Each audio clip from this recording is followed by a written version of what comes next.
For 21 seasons, Norm Abram welcomed viewers into a small woodworking shop in Massachusetts.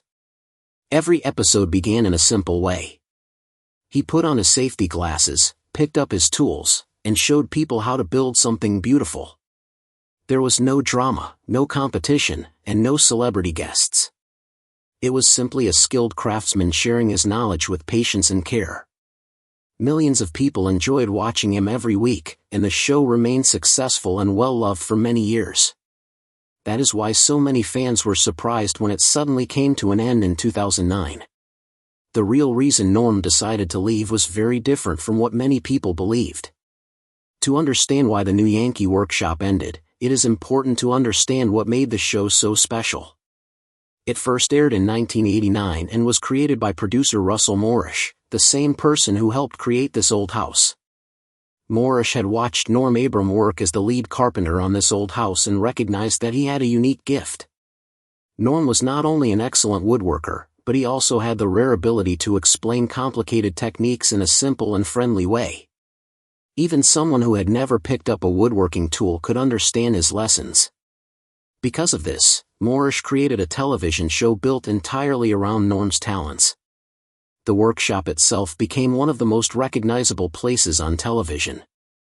It was located behind a farmhouse in Massachusetts and contained nearly every tool a serious woodworker could need. Every episode followed a familiar and enjoyable pattern. Norm introduced a woodworking project, often beginning with a visit to a museum or historic building where he examined an original piece of furniture. He explained its history, craftsmanship, and design before returning to the workshop to build his own version from start to finish. Viewers appreciated that everything happened right before their eyes. Norm completed every step himself. He carefully explained each measurement, every cut, every joint, and every decision he made during the project. There were no shortcuts and no hidden helpers completing difficult work behind the scenes. The audience watched a real craftsman doing real work with great skill and patience. Because the show aired on PBS, it was never pressured to rely on dramatic moments or celebrity appearances to attract viewers. Instead, it focused entirely on craftsmanship and education. At a time when television was becoming louder and more sensational, the new Yankee Workshop offered something peaceful and relaxing. People enjoyed spending time with someone who genuinely loved his work and wanted to share it with others. By the early 1990s, the show had become a regular part of many families' Saturday mornings. People tuned in not only to learn woodworking but also because they enjoyed Norm's calm personality. His plaid shirts, safety glasses, and famous reminder to always wear eye protection became trademarks that viewers remembered with affection. Watching the show felt comforting, almost like visiting an experienced friend who was always willing to teach. During its 21 seasons, Norm completed around 235 different projects. Some were simple shop accessories, while others were beautiful pieces of traditional furniture, outdoor structures, and even a wooden sailing boat. The show's influence spread far beyond television. Woodworking clubs welcomed new members, hardware stores noticed increased tool sales after new episodes aired, and instructors often met students who had first become interested in woodworking because they watched Norm every week. Without seeking fame or attention, Norm Abram became one of the most respected woodworking teachers in America.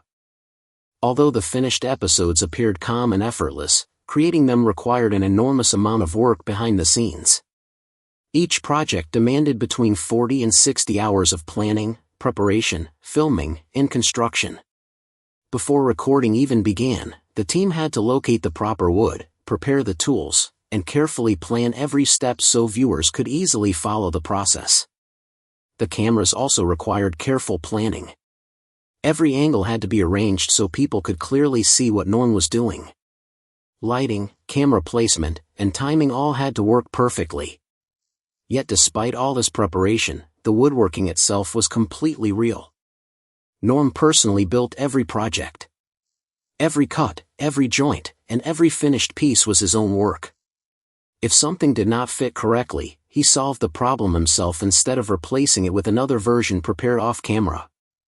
This honesty became one of the biggest reasons people trusted the show. Experienced woodworkers immediately recognized that nothing was being faked.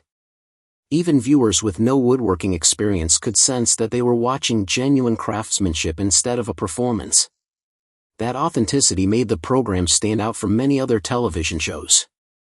However, maintaining that level of quality required tremendous dedication. During production, the new Yankee Workshop was a full-time job that often demanded 40 to 60 hours every week. At the same time, Norm continued working on this old house, meaning he balanced two demanding television productions for many years. The responsibilities on each show were very different. On this old house, Norm shared the work with other experts. On the new Yankee Workshop, nearly everything depended on him. He served as the designer, builder, instructor, and host. Every episode relied on his knowledge, skill, and ability to teach clearly. The physical demands were also significant. The workshop floor was made of hard concrete, and Norm often stood on it for 8 to 12 hours each day during filming. Year after year, he spent long days lifting heavy lumber, bending over workbenches, cutting wood, sanding surfaces, and repeating the same physical movements thousands of times. Although viewers never noticed any discomfort, the years gradually took a toll on his body. He continued smiling and teaching with patience, but the work became increasingly difficult. The very thing that made the show feel so real also made it physically exhausting. By 2009, Norm Abram was approaching 60 years old. After decades of demanding physical labor, he began experiencing ongoing joint pain. Years of sawing, chiseling, sanding, lifting heavy materials, and standing for long periods caused increasing strain on his body. His back suffered from years of bending over workbenches, and standing on concrete floors every day eventually led to chronic plantar fasciitis, a painful condition affecting the feet. Despite these health challenges, Norm never complained publicly or allowed viewers to see his discomfort. His calm teaching style never changed. The quality of his work remained just as high as it had been during the earliest seasons. Behind the scenes, however, serious conversations began with Russell Moorish and the production team about whether continuing the show was the right decision. The issue was never whether the program remained successful. It clearly did. The audience was still loyal, and the show continued to receive strong support. Instead, the real question became whether continuing was worth the physical cost to Norm himself. After more than 20 years of building furniture on camera, his body had simply reached its limit. Eventually, Norm made the decision himself. Contrary to many rumors, there were no disagreements, no conflicts with producers, no network pressure, and no falling ratings. The show was not canceled. Norm simply decided it was time to move on. When announcing the decision, he expressed only gratitude. He thanked viewers for their years of support, spoke warmly about the many talented woodworkers he had met, and reflected positively on the remarkable journey the show had taken. There were no complaints or dramatic explanations, only appreciation. Russell Moorish also explained that the new Yankee Workshop could never continue without Norm. The show had always been built around his personality, teaching style, and craftsmanship. Replacing him with another host would have changed the entire spirit of the program.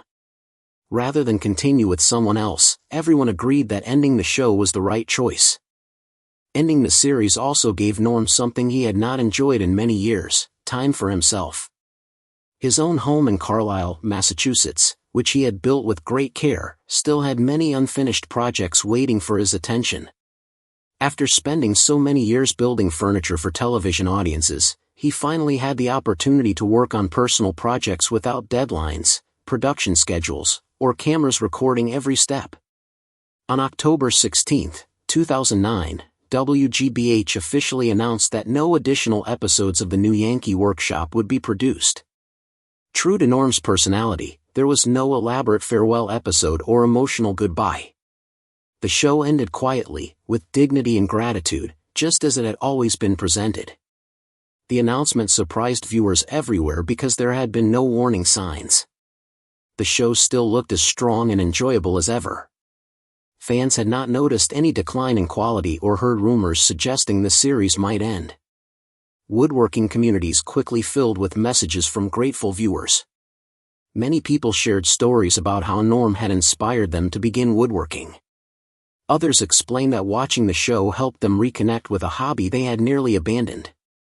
Teachers described students who discovered woodworking because of the program, while parents remembered spending Saturday mornings watching episodes with their children. The reactions showed that the new Yankee Workshop had become much more than a television show. It had inspired countless people to create things with their own hands, appreciate quality craftsmanship, and enjoy learning new skills. Even more remarkable was the fact that most fans understood and respected Norm's decision. They recognized that he had dedicated more than 2 decades of his life to teaching others, and they appreciated everything he had given. The show's legacy continues today. The hundreds of furniture projects Norm built remain valuable learning resources for woodworkers around the world. His lessons emphasized not only how to build beautiful furniture but also why careful craftsmanship, patience, and quality matter. Many viewers purchased the official project plans and built identical pieces in their own workshops. Some of those handcrafted items are still being used by families today and have even been passed down to the next generation. Years after the show ended, all of the episodes became available online, introducing Norm Abram to a completely new audience. Younger viewers discovered his calm teaching style and quickly understood why so many people admired him. Many commented that they spent hours watching episode after episode because they found the videos relaxing, educational, and inspiring. Ending the new Yankee Workshop did not mean the end of Norm Abram's career. He continued working on this old house, where his responsibilities were less physically demanding. He remained an important member of the team, sharing his experience and offering guidance while no longer carrying the entire burden of producing his own woodworking series. He also devoted more time to writing, continued sharing his woodworking knowledge through books and special projects, and appeared in the 2016 documentary Felled, which explored the creative use of trees removed from cities. The project reflected his lifelong respect for wood as a natural material with history and character. In 2022, after more than 40 years on television, Norm officially retired from this old house. His retirement reflected the same quiet dignity that had defined his entire career. There were no grand celebrations or dramatic farewells. Even today, he still enjoys spending time in the workshop, building projects simply because he loves the craft. The true reason the new Yankee Workshop ended is actually very simple. After 21 years of giving everything he had to the show, Norm Abram decided it was time to listen to his body and enjoy woodworking in a slower, more personal way. He did not leave because of controversy, poor ratings, or disagreements. He left because he had already accomplished exactly what he set out to do. His influence continues through every person who builds a piece of furniture with care, every beginner who learns to use woodworking tools safely, and every craftsperson who believes that quality matters more than speed. Norm Abram built much more than tables, chairs, and cabinets. He built confidence, inspired creativity, and reminded millions of people that patience, honesty, and skilled craftsmanship never go out of style.